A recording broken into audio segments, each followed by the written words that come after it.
hold your own. And that was wow. He's gone on in front of Paxman and held his own. But it was social media that really put your name out. And on Facebook, when you had well over 1 million followers, one of the most followed figures in the UK, and then the Free Tommy rally having 30,000 plus on Whitehall. But now that's been chipped away, and the latest being you've even annoyed the Chinese, and TikTok have removed you. So, well, how does that feel? That getting chipped away because you want to get your message out, and obviously the state, you're an enemy of the state, and they will do anything they can to remove that voice piece that you have. So, how have you found that? Over the years of that high going up social media and then being removed bit by bit. It's deflating. It is totally deflating. And I can remember, so if I bring you back, I spoke about it earlier, my wedding night, 2011, I can remember it very distinctly because the night of my wedding, Anders Breivik done his attack. Amy Winehouse died, and we had built up a Facebook page with over 100,000 people under the English Defence League, and we were hacked and we lost it on that night. And I can remember how deflating that felt, because I felt like 18 months or 2 years of solid protesting and working to build a platform to use was taken away from us, and it was deflating. But we picked ourselves back up and we continued. And from that, you've just talked about what we built. And every time they knocked us down, we got back up and built something else. And when they removed us off Twitter, when they removed me off Twitter, I only had 300,000 on Facebook. I concentrated then on Facebook. We built that up to 1.2 million. They removed us off that. We then, and when I look at all these things, so I looked last night at the figures. I went, anyone who's watching this who hasn't migrated already over to VK, which is a Russian equivalent of Facebook, please do so. Set up an app. It's very simple. It's very user-friendly. It's the same as Facebook. That live stream I had last night, I've done a 30-minute live stream. By the end of the live stream, it had 27,000 views and it had over 2,500 comments. Now, that engagement, just that, I'd say that engagement is more than any political party could put or any MP could put on their social media. And that's us using the Russian social media before our supporters have migrated across. Now, I can guarantee now, once this lockdown's over, we get back to work, we start getting on the streets, we do some live streams, we hit some towns and cities, we will have an audience and we will build a massive audience on VK, so long as they don't pander to British establishment's pressure against them. The only option we have, Peter, and it is deflating, and I felt at times, because I want to change people's opinions, I want to make them think, I get a buzz when I read someone say, I used to hate you, I thought you was this, I thought you was that, and then I watched your Oxford Union talk. Or I used to think this, I used to think that, and then I watched this. Which is why people say about, oh, what you do with the, I don't know how many of you have watched the Rape of Britain speech I gave in Russia. That took me probably 3 or 4 weeks of non-stop watching videos to pick the moments. I think I know every detail of every grooming case in every city. And I was preparing, and that was a 2-hour speech that I had to get down to an hour. And that was 2 hours. I remember sitting, we sat for like literally 16 hours a day, searching, 4 of us in my lounge.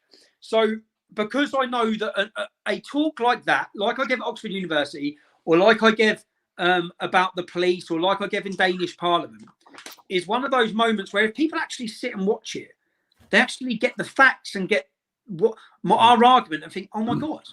And if you go on the Oxford Union talk now, there's 2 million views and there's 16,000 comments. Read every comment. Just sit and work your way through. It is shock from the viewer. And I used to get a buzz off that. And knowing that they've taken that ability away, yeah, it's deflating. But I could sit at home and not get bothered, or I could jump to the next battle and try and build a following. And I know now, if we don't get deleted off VK, how user-friendly it is, and the fact that our community is working their way over there now, we will build a movement through VK. We still have a movement. We could still, obviously it's been harder. They saw when they put me in prison, when 30,000 people marched and every video that went on my Facebook went viral, they just took it away. They knew they had to take it away. They knew after Panadrama they had to take it away. So we are the underdog, and we keep getting back up and we keep making noise. And I'd like to say, if they look at it, I was deleted from every social media over 12 months ago. How many times have people spoke my name in the last 12 months? Whether it be trending 5 times, whether it be, so I'm not on social media, but everyone on social media is still talking about certain issues. And most of that is their fault, because whether it be Centre Parks, whether it be Hitchin, whether it be them prosecuting me, whether it be all these things, they're the ones that keep pulling it back up with their actions. Tom, there's a lot of people who be delighted to hear you say, it is hard, tough going, but it's like you keep saying, and it's why people love you so much. You get up, pick yourself up, and dust yourself down, and get going again. I've got a question here. So, as you know, we've got many questions sent in. I've got one. You're talking about rape of Britain. Somebody here says, firstly, is there any way we can get a copy of the presentation? Okay, and then they say, if the government fails to release the grooming gang characteristics report, will Tommy organise a demo or other direct action? As you'll know, that Sajid Javid, when he was Home Secretary, said he was going to do an investigation into the characteristics of the grooming gangs. Since he's been moved on, the government has said they're not going to, and the Home Office has said they're not going to. A colleague of ours at Heart of Oaks started a petition on the parliamentary website, went straight demanding the government should publish the facts of this and the characteristics. 120,000 people signed it, and just this week the government came back and said there's going to be no publication about it. Basically, it's just a normal investigation they're doing, so downgrade it. Something's got to be done about it. So this particular question is to you. Once the lockdown's gone, will you organise a demo or a march on the Home Office or some other thing? Something's got to be done, and people are looking to you to do it. Alan, we already spoke about this, haven't we? Yeah, we have. Before the lockdown. People need to hear what you're saying. Yeah, people need to hear it. We already spoke about this before the lockdown. We were already putting in plans for a summer, a march, for a petition, for demanding answers, getting a lot of guest speakers outside of the Home Office. So it is something we was already looking at, or already planning. But the lockdown has changed everything. Who even knows? It's hard to even know.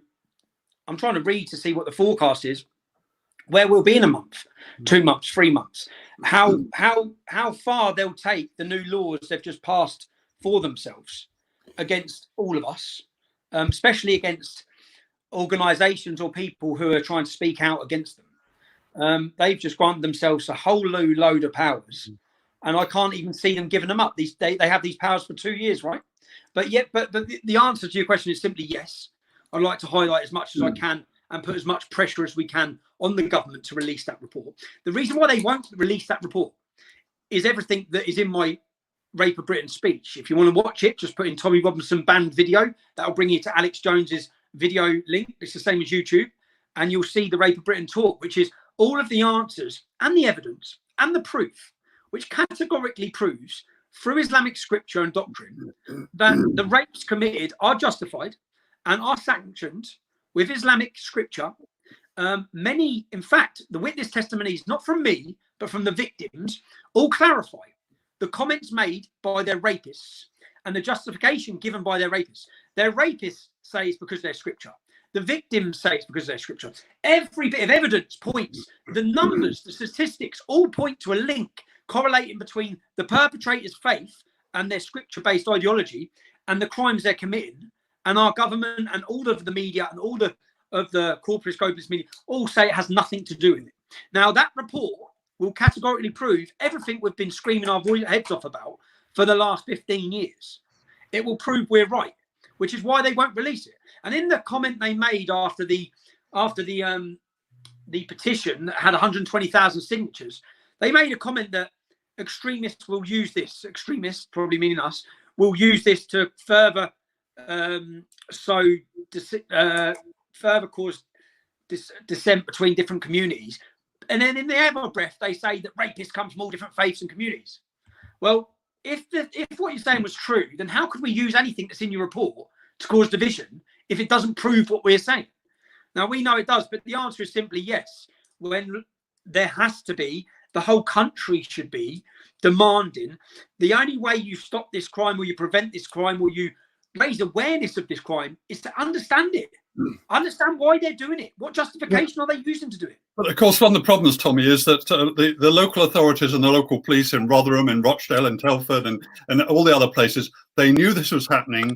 They didn't want to tackle it. Why? Because it was ethnic minority Muslims and Pakistanis who were perpetrating it on English girls. That's why. So they covered it up. The problem is now it looks like the Home Office is covering up. They don't want to tackle the issue. Everybody knows the issue's there, but they won't publish the information. So they become as culpable and as guilty as the Rotherham Council or Rochdale Police, Greater Manchester Police, all these others, don't they? They're all the same. The authorities are all the same. Priti Patel said that when she took over as Home Secretary, that her words, that the Home Office were totally giving her the runaround around this report. She was trying to get the report, just understand it, and she said she was given the total runaround. Now, our Home Office, I know for 100% fact, our Home Office is infiltrated to the top. There are many Muslims within our Home Office. I know by the recruitment, I know by the people the Home Office were giving sanctions to educate police officers and councils. They were hiring extremists. I know one of the people who had a contract for the counter-extremism. I know the levels it is of infiltration into the Home Office. So, yeah, they wish to continue to hide it. And you know, in my research for the Rape of Britain, the every town and city, every single town and city police force, and what I can say, if it was individual towns and cities, if it was like, oh, this happened in Rotherham and Rotherham Police covered it up, all right, that might be the Rotherham Police working off their own back. It might be a one-off. But Manchester, Rotherham, Birmingham, Rochdale, Oldham, Keighley, every town and city, that's organised. That's not just individual councils deciding. That's a nationwide conspiracy to cover up and hide these crimes. And you know, everything that's going on, and the biggest thing they attack, like, yeah, they've got to talk about them now, but they're still hiding them. They're still suppressing it, and they're attacking anyone who speaks about it.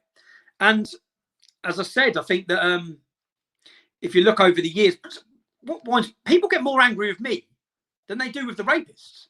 Yeah. The people who oppose me get so angry, so full of you. And I think, me?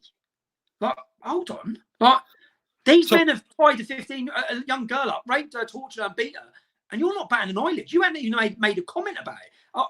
One thing that shocked me was, so 20 MPs wrote demanding an investigation into the grooming. 20 out of 650. 20. 100 MPs wrote to the Sun newspaper about the headline saying this is a Muslim problem. 100. 5 times as many MPs cared about the word Muslim problem than they did about the rape and prostitution in every town and city of our daughters. That's what they don't care about, our daughters being butchered, raped and murdered in multiple towns and cities. They care about offence caused to the perpetrators or the men that follow the same religion as the perpetrators. Tommy, I want to move on.